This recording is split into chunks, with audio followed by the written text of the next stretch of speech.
Sí. Muy buenas tardes. Nos encontramos en Librería de La Paz en un ciclo de conversatorio político y hoy se encuentran acompañándome Rodolfo Suar, diputado provincial y miembro del Partido Comunista Revolucionario y del Comité Central del Partido del Trabajo del Pueblo y Partido Comunista Revolucionario, y con un invitado especial, Arnoldo Gómez, también del Comité Central del Partido Comunista Revolucionario, pero escritor de los Macri, así se llama su libro. Y en este conversatorio lo hemos nombrado Entretiempo, una respuesta al libro de Macri. El libro de Macri todos sabemos que se llama Primer Tiempo. Un placer enorme compartir contigo, Rodolfo. Te voy a prender el micrófono para que puedas hablar, conectarte, y un saludo enorme para Arnoldo desde Buenos Aires. Bueno, un abrazo virtual. Yo más que nada en este conversatorio quería primero referirme a la fecha de ayer, que fue el 24 de marzo, y que puedan realizar ustedes un mínimo balance, un saludo enorme y conmemorativo de esta fecha tan importante. ¿Querés comenzar, Rodolfo? Arnoldo. Bueno, el 24 de marzo para nosotros tiene la significación de un punto de viraje en la historia argentina. Nuestro partido tiene el orgullo de haber denunciado ese golpe desde sus preparativos, un año y medio antes, haber dejado ahí lo mejor de nuestros camaradas en esa lucha, entre ellos a René Salamanca, que fue secuestrado el propio 24 de marzo. Y quiero significar que mucho de la historia argentina posterior está asignada por las heridas y las cicatrices que nos dejó ese golpe, al cual resistió el pueblo argentino en forma heroica. Las luchas de la clase obrera y del pueblo argentino, la de las madres, fueron desgastando esa dictadura que pensaba quedarse por 20, 30 años, como sucedió en el resto de Latinoamérica, y que a los 7 años se desmoronó en retirada. Bueno, vamos a seguir con el tema, supongo que en el desarrollo de la charla, como mención inicial esto, y sí significar que en lo de Macri, en su libro, si hay una ausencia total, es una referencia al genocidio. Después lo voy a tocar en particular, porque él se quiere hacer el distraído, pero está enchastrado por esa historia. Bueno, un saludo. Hola, ¿sale? Un saludo, Arnoldo, a la distancia. Un saludo. Tiene mucho que ver lo de ayer con Macri, con el libro que saca. Porque pasaron 45 años donde la clase dominante de la Argentina, los sectores proimperialistas, los imperialismos, sus socios nativos, los terratenientes, se unieron, las dos superpotencias se unieron para dar ese golpe. Esas clases dominantes que vienen desde la propia formación de la Argentina como nación, en disputa con los sectores patrióticos, son los que lograron hace unos años, en el 2015, imponer por elecciones un candidato como Mauricio Macri, que expresa un sector de esa clase dominante y que además su sector económico, su padre, sector económico, el grupo económico del que formó parte y que vos has desarrollado muy bien en el libro, fue parte beneficiaria de la dictadura, entre otras cosas, por la estatización de la deuda privada por parte de la dictadura y Cavallo como ministro, pero al mismo tiempo esos son los bonos que se vienen negociando con el canje, el mega canje, y llegan hasta nuestros días. Por lo tanto, tiene que ver con la historia de hace 45 años, tiene que ver con la historia del sufrimiento de hoy del pueblo argentino también. entrando un poco en este debate del libro de Mauricio Macri, quiero que opinen sobre el nombre, Primer Tiempo. ¿Existe este primer tiempo o es un retroceso en el tiempo? Bueno, ahora va Rodolfo. Bueno, me parece que tiene que ver con lo que decía. Es el primer tiempo de un sector, el más gorila, más reaccionario, de las clases dominantes, más antidemocráticos, que llega a elecciones, que llega a la presidencia por elección. Este es un fenómeno particular, con una apoyatura y una movilidad de masa a la cual apela con la bandera argentina, pero expresando los sectores reaccionarios que hegemonizaron esa revolución de mayo, los sectores que defendieron a los terratenientes, que defendieron la política de Roca, de esa generación que a sangre y fuego ocupó las tierras para que queden en un puñado de manos y que es lastre fundamental de la posibilidad de desarrollo de nuestra Argentina. Él inclusive es parte directa por madre de ese sector de terratenientes. Así que en realidad es un primer tiempo de este fenómeno, pero que nosotros tenemos que terminar el partido ganando abultadamente. Y entiendo que ganar abultadamente significa hacer pagar la crisis a esos sectores históricos que siempre se han beneficiado con el sufrimiento del pueblo. Así que estamos en un entretiempo donde reforzar las organizaciones obreras, campesinas, populares, de intelectuales, de universitarios, que el papel tan importante han jugado en la década del 70, precisamente en la época del golpe. Bueno, es una tarea que significa hoy debatir el rumbo en el que estamos y cómo creamos las mejores condiciones para que se tomen las medidas sobre esos sectores. Sí, en la misma dirección de lo que dice Rodolfo, es esta nueva burguesía intermediaria que retoma el camino de la dependencia y de la opresión. Leyendo el libro, que por la invitación de ustedes tuvo la desgracia de tener que leerlo, lo que aparece nítidamente es de que se decide a jugar con todo este segundo tiempo. Y no conviene subestimarlo. Él se lanza con todo con la idea de que el segundo tiempo empezó ya, porque quiere volver en el 2023, como dice él, pero con mayoría parlamentaria. Por lo tanto, plantea que la batalla empieza ya mismo, en esta misma elección que tenemos por delante, y considero que es así. Él vuelve con todas sus banderas, no vuelve para ser mejor en absoluto. Si vuelve va a ser peor. Vuelve para reinsertar la Argentina en el mundo de la globalización, como él se plantea, y como él se plantea reinsertarla a través del acuerdo de la Unión Europea y el Mercosur. Sus negocios acá son con los italianos, su familia se formó con Agnelli, él hace sus negocios con esa empresa tunelera que es Gela.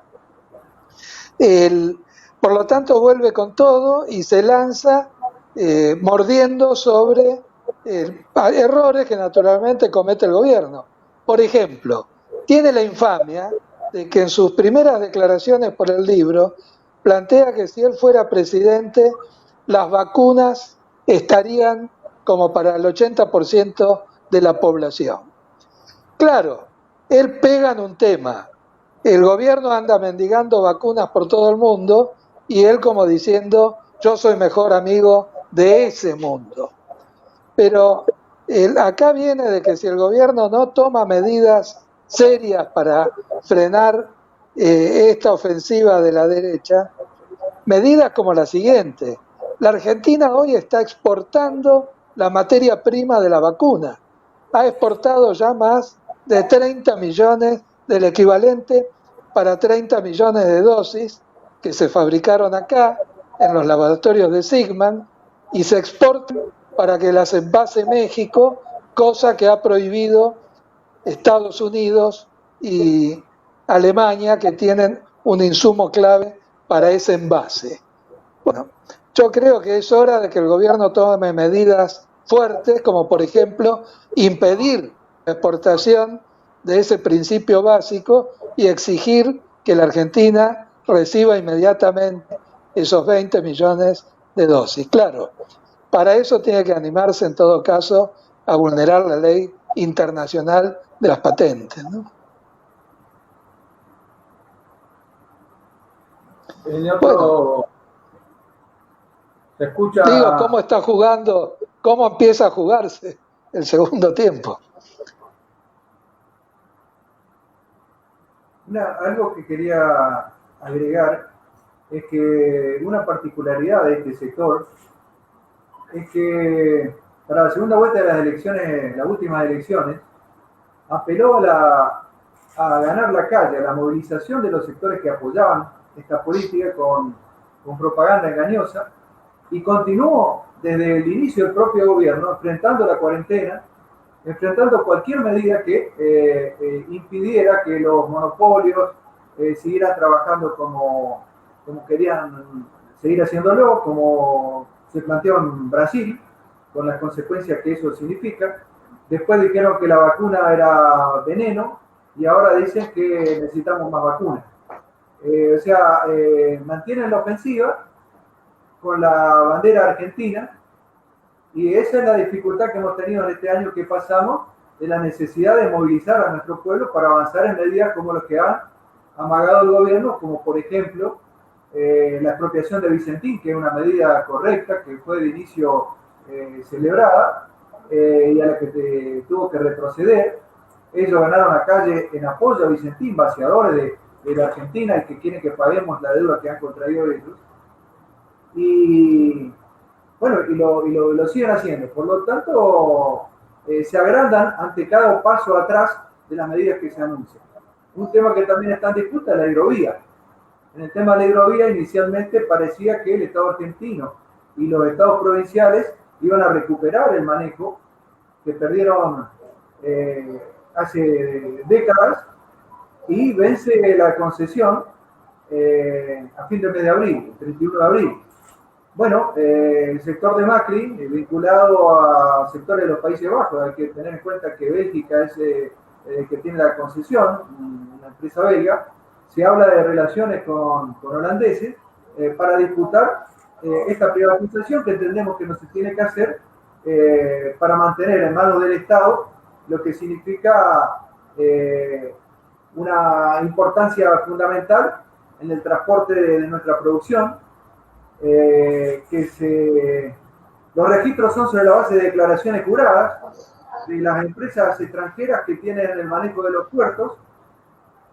Transportan lo que quieren, abajo de lo que quieren está lo que no se ve, y es un manejo que no podemos permitir que se prolongue en la Argentina. Por lo tanto, sigue no solo una ofensiva política, sino una ofensiva económica para mantener y avanzar los negocios que han tenido este sector históricamente.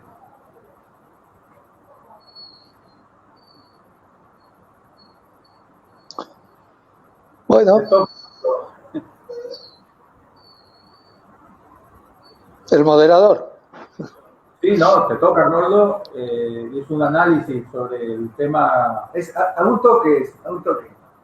Es un análisis fuerte sobre el tema del libro, de la pandemia, de la hidrovía. Entonces esperamos tu análisis al respecto. Mira, este hombre tiene la infamia. Por ejemplo, es interesante el libro por cómo es la argumentación con la que esconde. Y es clave desnudar esa argumentación, porque una elección son votos, y por lo tanto es clave desnudar frente a su propia base social las infamias que él hace. Una de ellas, él se presenta ayer en una conferencia de prensa casi como una víctima de los grupos de tareas de la dictadura. Como diciendo, bueno, yo comparto el sentimiento con la señora de Carlotto, que también fui secuestrado. En el libro tiene, ahí se le aparece un fallido, cuando él dice que el día que perdió las elecciones, tratando con su psicoanalista el tema de qué era el sentimiento profundo que tenía, es que sentía lo mismo que el día que lo habían secuestrado. ¿Quién lo secuestró a Macri? A Macri lo secuestró el grupo de la banda de los comisarios, que era un grupo de tareas sin tareas en el año 91, uno de los grupos que quedaban con mano de obra desocupada, que había trabajado en la coordinación federal. Para desarticular, en el momento de su secuestro, Franco Macri llegó a pensar que era una vendetta que le había hecho Trump. Después nos podemos referir a esa anécdota. Pero contrata al equipo de Ackerman, que era un equipo de agentes de la CIA y del FBI que operaban en Miami, que operaban junto con Sánchez Reis. Sánchez Reis era un agente de los servicios de informaciones de la Argentina, que con Guglielminetti había formado el grupo de tareas externo que operaba en Miami y que terminó colaborando con la represión en Nicaragua. Sánchez Reis vino a la Argentina, claro, y en un momento lo detienen a Guglielminetti pensando que tenía que ver algo con la banda de los comisarios. Te voy a leer la declaración que hace Guglielminetti en ese momento. Guglielminetti dice: el tema es que hay muchos grupos de tarea con resentimiento. Hoy están con las manos libres y ellos, cuando en realidad los Macri nos ponían 10 coches con sus llaves para que operáramos todas las noches en Campo de Mayo, ahora que vino Alfonsín se hacen los democráticos y los buenitos. Esto dijo Guglielminetti al respecto de qué pensaban los grupos de tarea que lo secuestraron a Mauricio Macri. Bueno, yo digo para decir que la inocencia con la que pretende actuar este personaje es la inocencia de alguien que está enchastrado por toda la dictadura. Él debutó como empresario a los 21 años firmando el contrato de Manliva con Cacciatore, de quien dijo que era el intendente, que era su ideal. Además, como dijo Rodolfo, ellos formaron parte de lo que estatizaron su deuda, pero no solo su deuda. Ellos fueron el vehículo por el cual, a través de Sebel, la Fiat logró que se estatizara su deuda, que el Estado argentino estatizara la deuda de la Fiat en la Argentina. Bueno, esto tiene que ver con lealtades profundas, como la que tiene Ratazzi, el actual presidente de Fiat Chrysler Argentina, que fue hasta fiscal en las mesas para Juntos por el Cambio. Y tiene que ver con las lealtades actuales.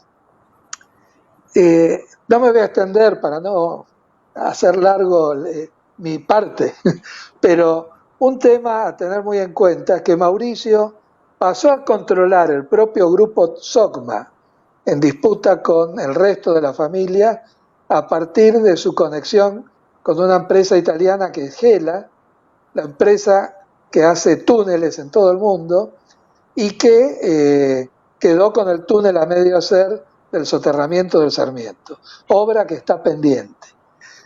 Bueno, estas son algunas de las cosas que aparecen en los fallidos del libro, porque él, cuando gana la elección, en una reunión que hacen en Ferro, con todo su equipo de Juntos por el Cambio, pega un grito famoso que fue: y no se inunda más por Buenos Aires. Se refería a las obras que había hecho Gela con su tunelera en el arroyo Maldonado.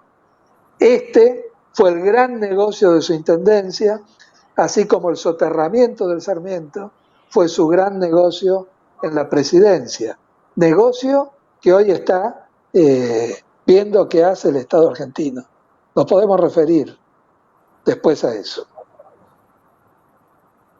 Bueno, evidentemente es un libro que tiene un lenguaje modernos con los cuales los medios de comunicación hoy nos quieren convencer de muchas cosas usando posverdad. ¿Qué opinás, Arnoldo, al respecto? Bueno, justamente, por ejemplo, un tema es ese, una posverdad sería que él fue un secuestrado por un grupo de tarea. No, de que los grupos de tarea que habían trabajado con sus vehículos y con su empresa estaban con bronca porque él ahora se hacía el democrático y a partir de ahí le pidieron plata a su padre. Esa es una linda posverdad. Lo otro que habría que relacionarlo es con las cosas más inmediatas.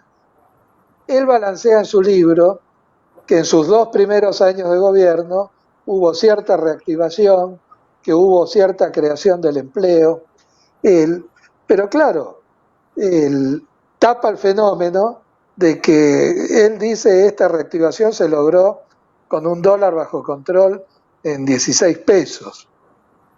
Hecha la devaluación inicial, dice, logramos mantener ahí el dólar sin injerencia del Banco Central.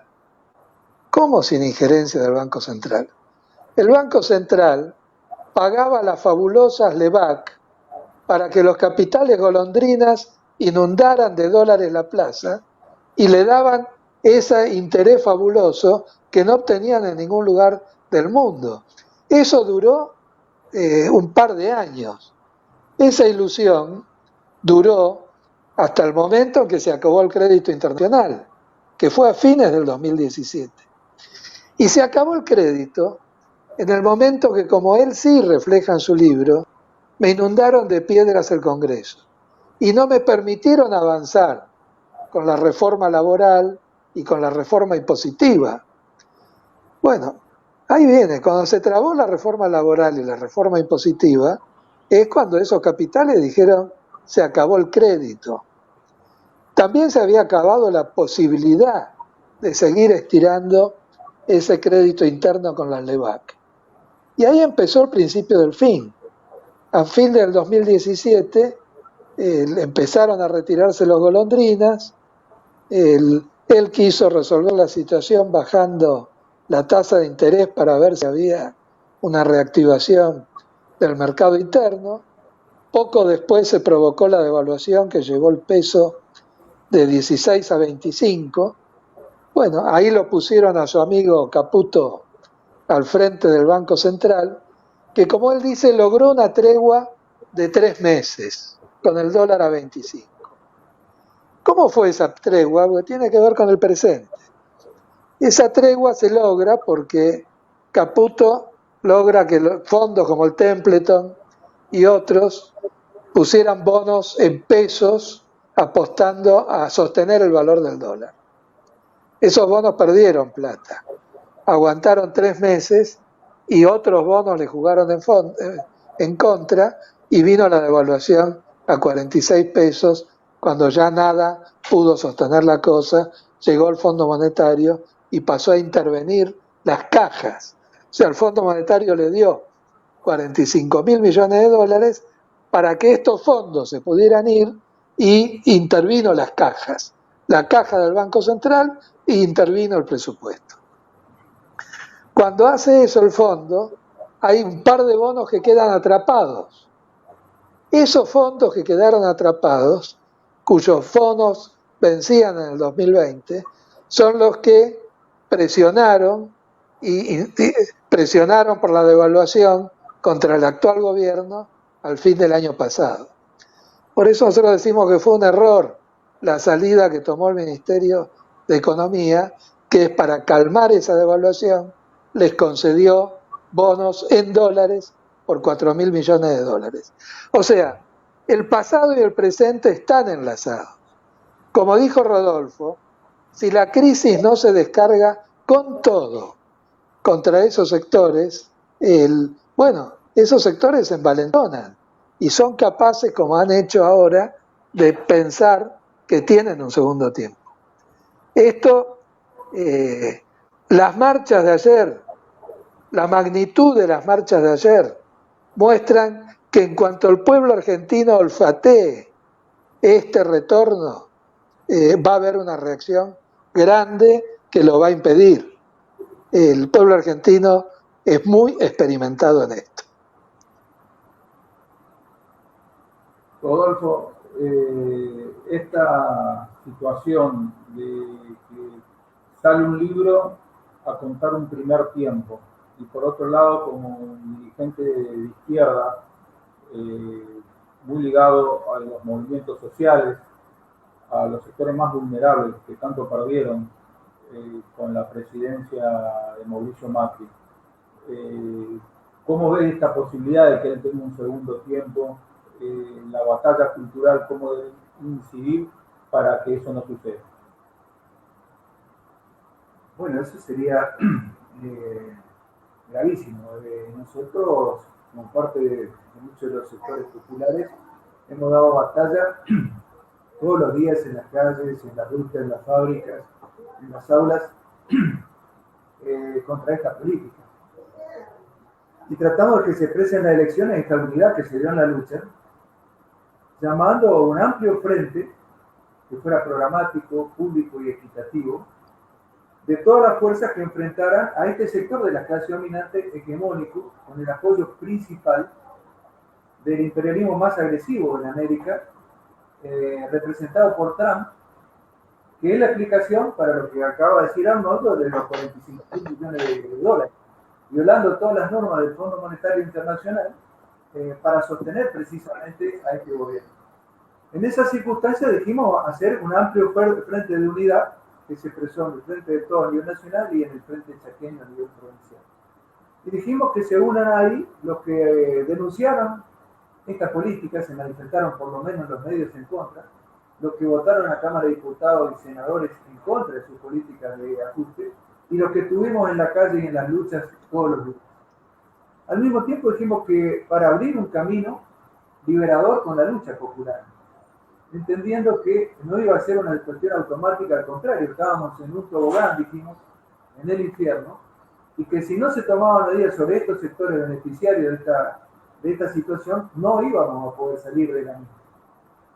Es un tema que está en debate en el propio frente, a nivel nacional, a nivel provincial, y la dificultad que tuvimos los sectores populares es precisamente ser lo más respetuoso posible del cuidado en la pandemia, con todas las dificultades que eso significó, sobre todo en los sectores además más vulnerables, que además de cuidarse había que mantener los comedores y los merenderos, porque el problema del hambre crecía ante las circunstancias de la política del gobierno anterior y una pandemia que paralizaba sectores importantes de la producción, inclusive del cuentapropismo que se había desarrollado. Por lo tanto, creemos que la discusión en el propio frente sobre cuál es el rumbo, de tomar las medidas necesarias, de no dar un paso atrás, de apoyarse en las fuerzas populares, es fundamental y nosotros lo debatimos, por ejemplo, en la experiencia que tenemos en la Cámara. Nosotros en la Cámara de Diputados hemos discutido la resolución 185 el año pasado, que es una definición del Frente Chaqueño, donde se expresa esa unidad de la diversidad de los sectores que se unieron al Frente Chaqueño, planteando que los diputados y senadores nacionales y sugerencias al gobierno nacional en relación a la deuda externa con la que hicimos. Hay que investigar la deuda. Las deudas se pueden pagar sin el hambre del pueblo, pero además no se pagan las estafas, no se pagan los fraudes. Y acá no solo que fue fraudulenta, sino que además hay que avanzar en quiénes son los que se beneficiaron en forma directa. También planteábamos que en la provincia había que tocar a esos sectores minoritarios que se habían enriquecido. Por ejemplo, un impuesto a los bancos, donde se presentó un proyecto para pasar de 7 a 14% el aporte de los bancos.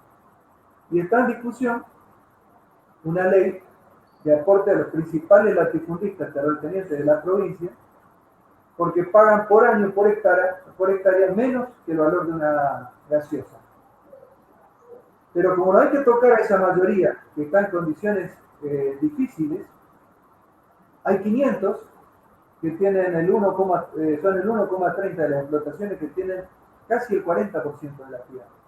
Por lo tanto, estos son los temas que están en discusión en el sentido de poder dar las respuestas al pueblo que necesita, porque las elecciones se plantean como un péndulo para mantener o castigar los gobiernos que se tienen. Y nosotros tenemos que desnudar la política a fondo de ellos y hacerle pagar la crisis. Porque sobre las necesidades que hay, surgen las movilizaciones populares, que nosotros estamos a la cabeza de esos reclamos, se montan sectores en forma, eso lo discutimos en la Cámara, con sectores que hipócritamente y en forma oportunista, hoy quieren decir que defienden a los trabajadores de la salud cuando estuvieron de acuerdo y asintieron que se eliminara el Ministerio de Salud de la Nación, y se transformara en una secretaría. Por lo tanto, es necesario estar a la cabeza de todos los reclamos, poniendo el golpe en estos sectores minoritarios y crear las condiciones con la movilización popular y la fuerza que se necesita para avanzar en esta medida, para dar respuesta. Si la respuesta no se da, la situación social, económica y política se va a complicar. Las propagandas que se hacen es sobre la base de engaños, de mentiras, de crear falsas verdades, de no partir de la realidad objetiva. Para decirlo, por ejemplo, dice, el pueblo argentino no debe resignarse a vivir sin futuro para sus hijos. Y nos dejó una deuda de 45.000 millones que se la llevaron sus amigos y la quieren que la paguemos todos. O sea, hay una hipocresía absoluta. Y estas cosas tienen que discutirse y tienen que desnudarse en todos los niveles. Es un tema que lo hemos charlado con vos. ¿Qué tipo de política, vos decís, cultural, cómo se expresa eso? ¿Cómo se expresa en todos los ámbitos? ¿Y cómo se expresa, por ejemplo, en el ámbito universitario? En la discusión, en las investigaciones y en las fundamentaciones de por qué estamos viendo así, cuál es la estructura histórica de nuestro país con la persistencia del latifundio terrateniente. El 40% de la tierra en menos del 2%. Distintas potencias imperialistas que se disputan en la Argentina y el mundo. Nuevos imperialismos que quieren abrirse espacio y quieren aparecer como buenos para luchar con los imperialismos más viejos y ganar nuevas posiciones. Y en ese sentido nosotros debatimos con fuerzas amigas con las que coincidimos en el golpe principal. No hay imperialismo bueno. Nosotros levantamos la misma consigna que los patriotas de la independencia de ni amo viejo, ni amo nuevo, ningún amo. Eso también está en discusión en la Argentina. Bueno, está en discusión en todos los planos, en todos los frentes y en todos los temas. Pero el tema comunicacional es un tema muy importante, por eso es muy importante las iniciativas que vos tenés permanentes, como esta charla, como la feria del libro que has hecho con una particularidad muy especial, haciendo participar a los autores de la región, participando en las localidades del interior. O sea, discutir profundamente qué nos está pasando, cuáles son las causas y cuáles son las salidas. Salidas que entendemos nosotros que para que no haya ni amo viejo ni amo nuevo, el pueblo argentino va a tener que reanudar las grandes luchas obreras, campesinas y populares de otras épocas, unidos a los sectores medios, que son engañados y ganados por los cantos de sirena de este sector, que tiene el tupé de movilizar las calles con la bandera argentina. Y se habla acá en el mástil central, que hicimos un desagravio hace poco con una movilización que hicimos en defensa de los derechos humanos, izamos la bandera para recuperar un mástil, la bandera argentina de Belgrano, de Castelli, de Moreno, de San Martín, y no de Saavedra, y lo que siguieron una política que terminó consolidando el latifundio, y a partir de ahí el comprar a quien nos compra y la dependencia de la Argentina. Así que esa es una lucha histórica desde nuestra propia conformación como nación y el Estado que ha ido representando a esos sectores minoritarios. A tal punto que, por ejemplo, la dictadura que golpeó al general Perón eliminó la Constitución del 49, fueron a la del 53, a la 1853, incorporaron cosas nuevas y desapareció todo lo que podía haber aportado de avance en la defensa de la soberanía en ese periodo que gobernó el general Perón en la Argentina. ¿Qué quiere decir? Que las leyes y la estructura judicial son el producto de la lucha de clases en una Argentina y expresa palmariamente quién predomina en determinado momento. Arnoldo, dando un poquito la visión sobre la pandemia. mueren aproximadamente 10.000 personas por día. Y las vacunas existen hace 6 meses. Pero un poco acá en la Argentina, en esa actividad de la derecha, puso el problema en la Argentina es que había un vacunatorio VIP. Pero sabemos que el problema aquí no es Ginés González. Por lo pronto, Ginés González tiene una reivindicación como sanitarista en muchos lugares del mundo, con críticas, con apoyos, pero es un sanitarista reconocido. Pero lo que se deja de lado, sí o sí, es que a mi forma de ver, hay un holocausto del COVID, que es con el remedio, que es la vacuna, hace 6 meses, y recién estamos llegando al 7, al 6% de la población inoculada. Muertes y tras muertes, y como decía Rodolfo, tras una nueva ola que se viene acá, sobre todo para América Latina, que va a generar un terror. Mucha gente conocida que fallece por esta enfermedad. Hay una situación de holocausto, hay una cuestión capitalista responsable, más que una cuestión de vacunatorio VIP. Seguro. En primer lugar, hay una situación absurda que no es, todo el mundo tendría que estar puesto y obsesionado con la producción de vacunas. Hay un desarrollo de la tecnología, de la ciencia, de la industria a nivel mundial, que se tienen que poder vacunar. Si no se puede, muestra el fracaso de todas esas planificaciones puestas en función del beneficio. Por ejemplo, en Estados Unidos había una Secretaría de Prevención de estos temas, que fue borrada por Trump. En la Argentina teníamos un ministerio, fue borrado. Una pandemia tiene un primer dique de contención que es la atención primaria. La Organización Mundial de la Salud avaló que se desmantele la atención primaria en casi todo el mundo. Por eso que vos no entendés que en Bérgamo, una zona ultra desarrollada de Italia, donde están las mejores clínicas del primer mundo, haya pegado como pegó la pandemia de inicio. Pero es que es un lugar donde la atención, o sea, así como hay clínicas muy sofisticadas para un sector social, la atención primaria masiva estaba desatendida. Y además, los mayores en esa sociedad no es que están integrados para dar su conocimiento y su experiencia al resto. Estaban hacinados en todos esos centros de contención de los mayores, dicho con la mejor forma posible. Por lo tanto, la pandemia pegó en forma horrible, desnudando las lacras de esta sociedad capitalista, imperialista. Y después hay cosas, es impensable, es natural, digamos, sobre la Tierra nunca hubo 7.000 millones de humanos. Por lo tanto, van a desarrollarse cosas nuevas. El tema es que la ciencia también se desarrolla y ha demostrado que puede demostrarse con más rapidez que estas fatalidades. Por lo tanto, desde ya, son prevenibles en la medida en que exista un sistema que se proponga prevenir estas calamidades del pueblo. Te voy a decir otro tema que sucede más allá de las intenciones, pero esta pandemia va a aliviar bastante los sistemas jubilatorios del mundo. Y hay un sector que piensa así, hay un sector que piensa solo con los parámetros de la economía. Por eso, la reacción inicial del gobierno argentino fue muy buena y el pueblo se lanzó con todo a sostener todas estas medidas.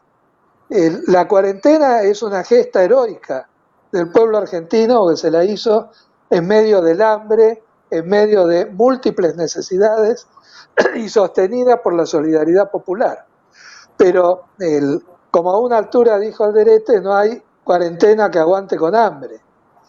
La única medida, te diría, para resolver esta situación fue el impuesto a las grandes fortunas, que es una medida importante que va a repercutir ahora.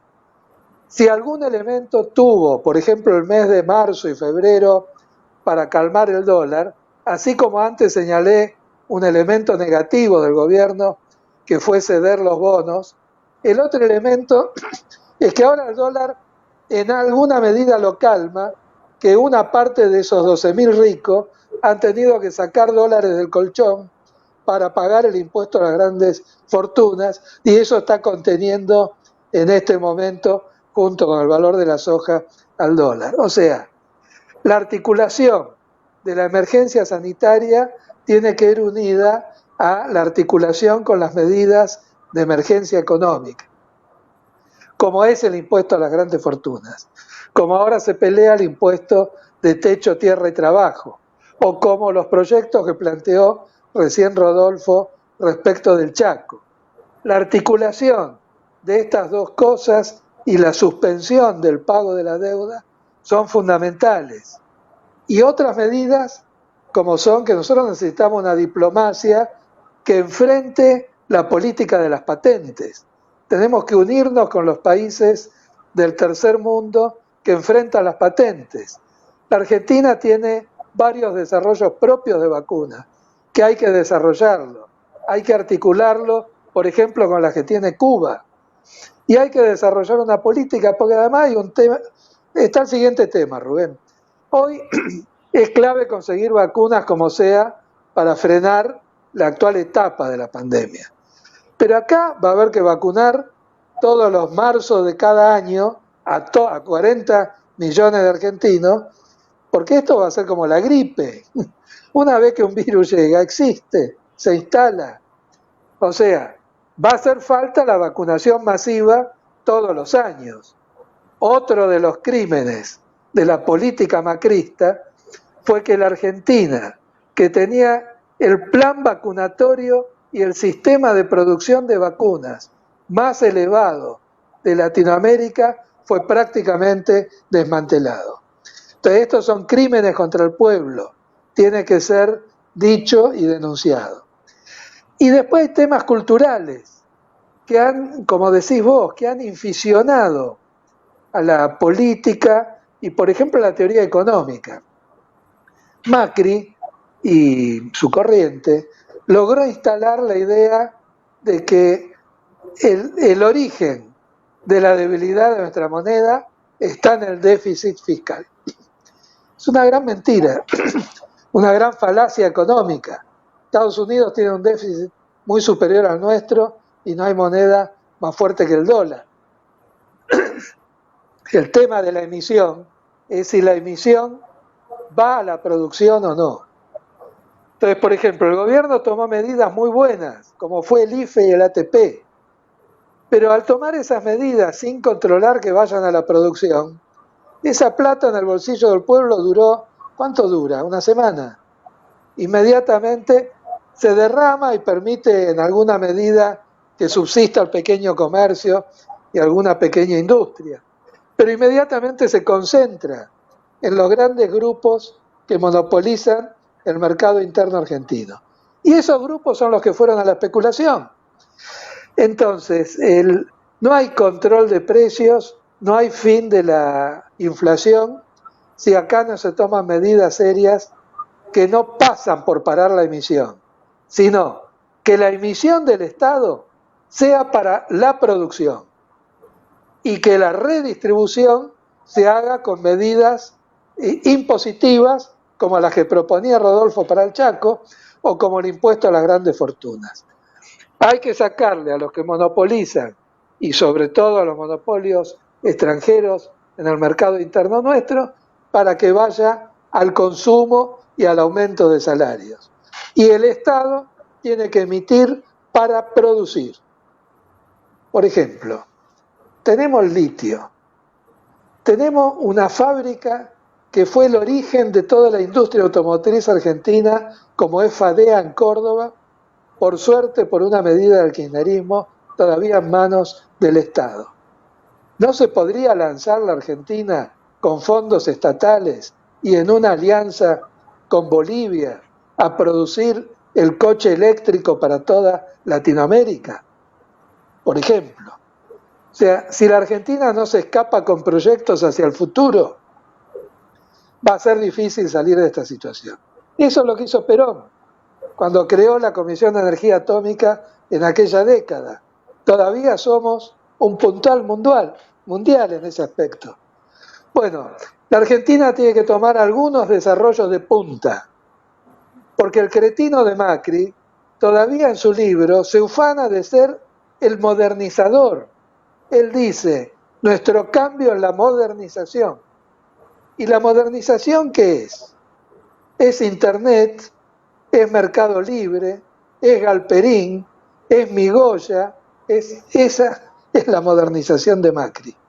Nosotros tenemos que poner la cultura de una modernización industrial de punta, y la Argentina lo puede hacer. Y ahora, aliados con Bolivia y con otros gobiernos de ese tipo, esto es posible. Y la Argentina tiene una infraestructura y una base de mano de obra fabulosa. Mirá, hay cosas que para Macri son anacrónicas. Por ejemplo, la Argentina es uno de los pocos países en el mundo que tiene universidades gratuitas y la herejía del ingreso irrestricto a las universidades. Bueno, eso nos da una potencia fabulosa, que si la sabemos usar, la Argentina puede salir rápidamente. Pero hay que animarse, hay que romper esas cadenas que nos pone la cultura de la burguesía intermediaria y la idea de que para salir tenemos que mendigar con los más poderosos. Culturalmente hay que romper eso, Rubén. Totalmente de acuerdo. Hago una pregunta, Rodolfo, que habla de Latinoamérica y una posibilidad con Bolivia, con Cuba, y seguramente tengamos un Ecuador progresista el próximo domingo, no sino el otro que se vota y que muy probablemente triunfe la izquierda. Ahora, ¿cómo ves la actitud de Cristina Fernández, que dice que la deuda no se la puede pagar, y quien entiende políticamente, cuando habló ayer Cristina, significa no pago o algo cercano, y a su vez retirarse del Grupo de Lima? Como positivo. Todo lo que signifique poner en cuestionamiento el pago y abrir la investigación, inclusive quiénes son los beneficiarios, es una cosa que hay que apoyar con todo, y celebramos que haya dicho estas palabras, que hay que completarlas en los hechos. De salir del Grupo de Lima también entiendo un avance en ese sentido, y salir de los condicionamientos externos de la potencia más hegemónica de América. Así que todo esto está en una enorme disputa donde algunas cosas se entienden, otras no, otras se conocen, otra el apuro diario de poder resolver las circunstancias no permite que estos debates se den, y hay que saber integrarlo a las vivencias y a las falencias y faltas que tenemos. ¿Cuáles son las causas, cuáles son las medidas que permitan al pueblo, una vez que las comprende, llegar al grado de movilización necesaria para poder sostenerlo? No se puede pagar un fraude. Hay que recuperar, lo tienen que pagar quienes se han beneficiado. Y hay que ir a fondo en eso. Entonces él quiere aparecer en su libro como un paladín de la justicia, quiere aparecer como el que quiere beneficiar a los hijos de la generación que lo ha apoyado y lo tiene que apoyar para un segundo tiempo, cuando en realidad lo que ha hecho es incrementar los sufrimientos del pueblo. Entonces, las medidas como las que vos decís, me parecen señales importantes que hay que concretar y ver de qué manera se avanza con la rapidez que necesita la demanda de respuesta de millones de argentinos que han sido sumidos en la pobreza por toda esta política. ¿Hay algún proyecto en nuestra Cámara de Diputados similar al que se ha realizado en Buenos Aires, un impuesto a la riqueza que Arnoldo comentaba? Bueno, hemos presentado con 3 diputados del Frente Chaqueño una propuesta de impuesto, como dije hoy, a los bancos. Fueron los principales beneficiarios, uno de los principales beneficiarios, con todo el manejo financiero que tuvo, que desarrolló parte de Arnoldo, pasar del 7% al 14%.